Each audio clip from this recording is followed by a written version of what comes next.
Olá, acompanhe a partir de agora o programa TJSC na TV com exclusividade aqui na sua TVAL. O nosso convidado de hoje é o desembargador do Tribunal de Justiça de Santa Catarina, Carlos Adilson Silva, que conversa com o nosso repórter Vitor Sabe a respeito de danos morais coletivos. Confira. Olá, desembargador. Para começar, eu gostaria que você me explicasse o que pode ser considerado um dano moral coletivo.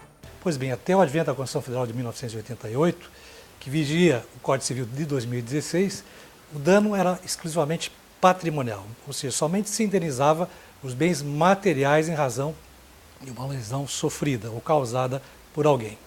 Ou seja, não se indenizava o dano imaterial, extrapatrimonial ou anímico, que é o dano moral.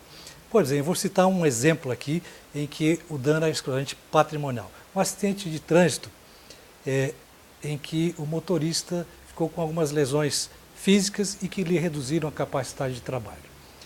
Nesse caso citado, ele teria direito a uma indenização pelos prejuízos causados no seu veículo, ou seja, conserto do seu veículo, e também um dano material consistente no pagamento de uma pensão mensal em razão da sua demissão de trabalho decorrente desse acidente de trânsito.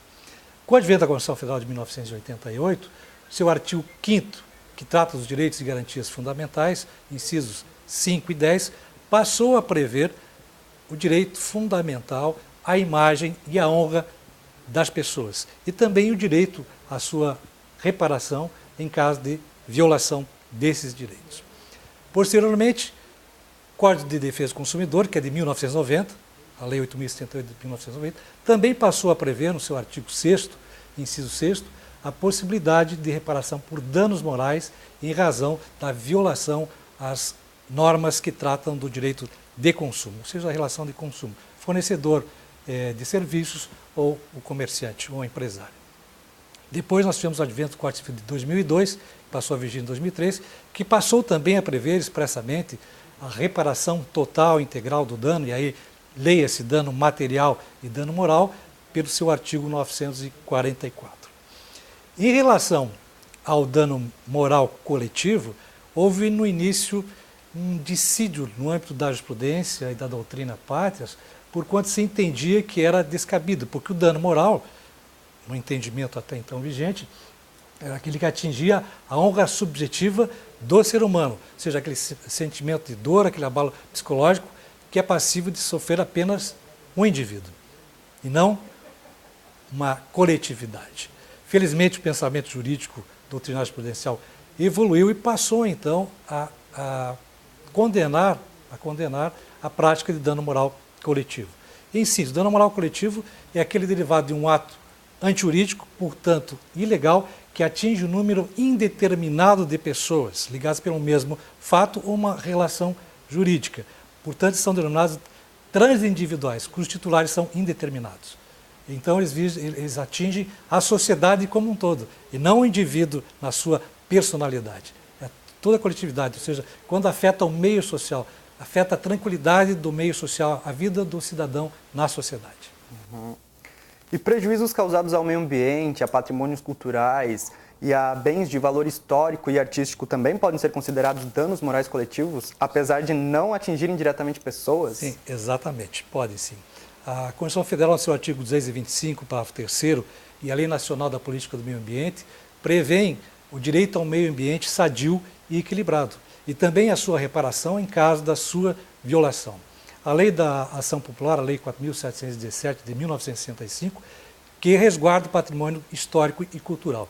No pertinente ao patrimônio histórico e cultural, eu desconheço ainda a existência de alguma condenação pelos tribunais em caso da sua violação, mas eu penso que em tese é possível sim, como por exemplo, uma destruição de uma edificação tombada pelo patrimônio histórico, que está violando, portanto, o interesse de toda uma coletividade. Os cidadãos que vieram para aquela cidade, então pode haver em tese também. Em relação ao meio ambiente, a reparação tem que ser integral. Então nós falamos quando há um dano ao meio ambiente, por exemplo, uma poluição causada no mar, no rio, a recuperação tem que ser integral.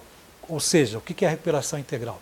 Deve haver a reparação do dano material causado pela violação às normas do direito ambiental, a adoção de práticas tendentes a evitar a repetição desses atos e também, eventualmente, um dano moral coletivo, que atingiu a sociedade, retirou a tranquilidade da sociedade. E aqui eu vou citar um exemplo.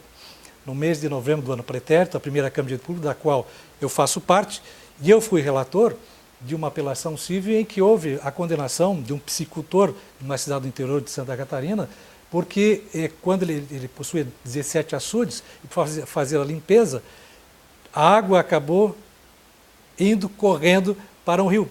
E esse rio que abastecia a cidade.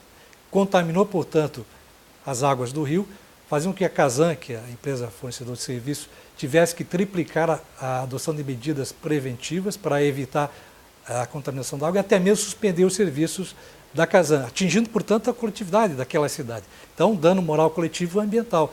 Naquela hipótese, a condenação foi de R$30 mil. Recentemente, também, no ano passado, o Superior Tribunal de Justiça, um recurso oriundo do Estado de São Paulo, condenou a empresa petrolífera também a dano moral coletivo em razão do vazamento de óleo que atingiu todo o litoral paulista, norte paulista, cidade de São Sebastião, causando graves danos marinhos à população local. Então, aí também é uma hipótese de dano moral ambiental coletivo. No caso, a indenização foi arbitrada em R$600 mil. E desembargador, judicialmente, cabe a quem pedir reparos por danos morais coletivos? Nós estamos aí falando da legitimação ativa para mover as ações.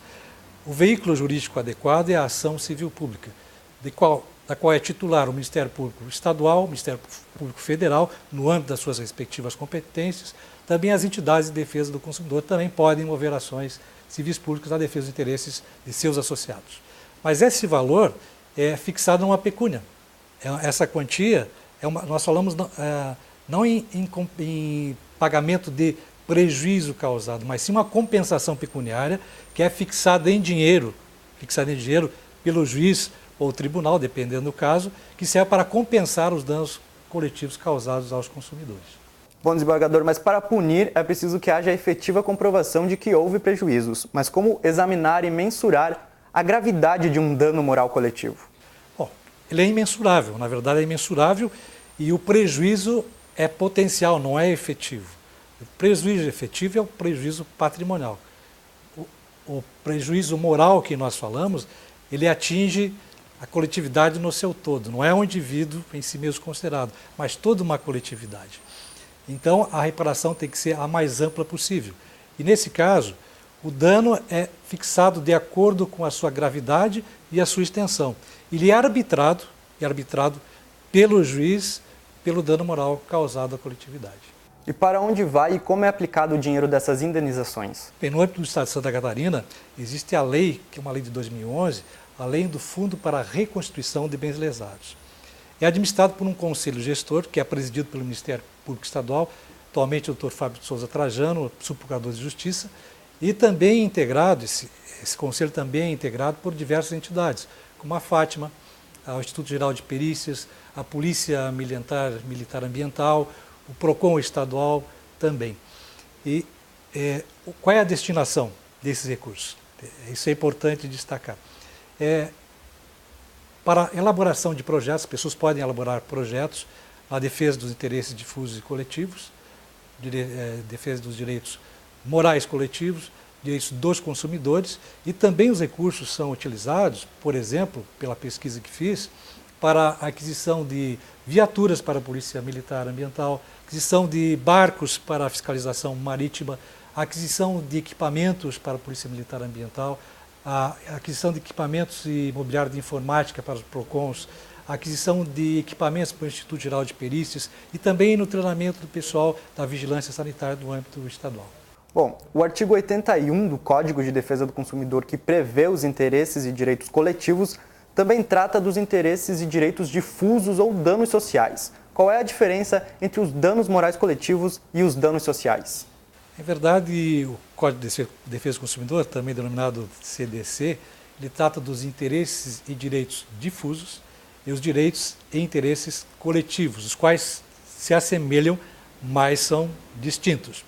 Os interesses e direitos difusos são aqueles denominados transindividuais. Eles atingem um número indeterminado de pessoas que estão ligadas por uma relação jurídica fática. Eles são indivisíveis. Atinge, portanto, um número indeterminado de titulares. não é possível se identificar quais são os titulares, porque é a coletividade no seu todo.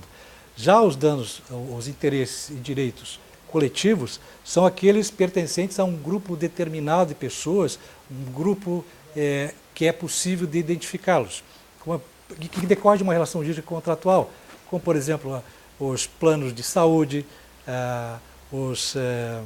poderíamos citar também os planos de telefonia. Existe uma relação contratual que, em caso de violação, autoriza o ajuizamento de uma ação individual pelo consumidor, que teve seu direito violado, ou também uma ação coletiva por uma entidade de associação, por exemplo, o Instituto de Defesa do Consumidor, ou mesmo pelo Ministério Público Estadual ou Federal, dependendo do âmbito da sua atuação. E eu vou citar 2 exemplos aqui para deixar mais claros.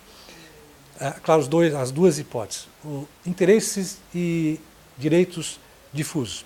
Recentemente, o Tribunal de Justiça do Rio Grande do Sul condenou, aí no âmbito do direito do consumidor, condenou um comerciante atacadista do CEASA do Rio Grande do Sul ao pagamento de indenização por danos morais coletivos no importe de R$60 mil, em razão da comercialização de pepinos, cuja utilização era proibida pela Anvisa. Então nós temos aqui, não podemos determinar o número de pessoas que foram atingidas, aquelas pessoas que compraram esse produto. Portanto, nós estamos tratando de direitos difusos, transindividuais. No segundo exemplo que eu vou citar, relativos aos direitos sociais. Artigo 6 da Constituição Federal, no caso específico, direito ao trabalho. Uma determinada instituição financeira foi condenada pelo Tribunal Superior do Trabalho ao pagamento de indenização por dano moral coletivo, no importe de R$600 mil, revertido ao Fundo de Amparo ao Trabalhador, pela violação ao direito dos trabalhadores vinculados àquele banco, porque houve a constatação em 8 reclamatórios trabalhistas da prática de assédio moral no ambiente do trabalho. Então aqui é possível identificar quais são os sujeitos dessa relação jurídica, os titulares que estão ligados com a relação jurídica contratual com o banco.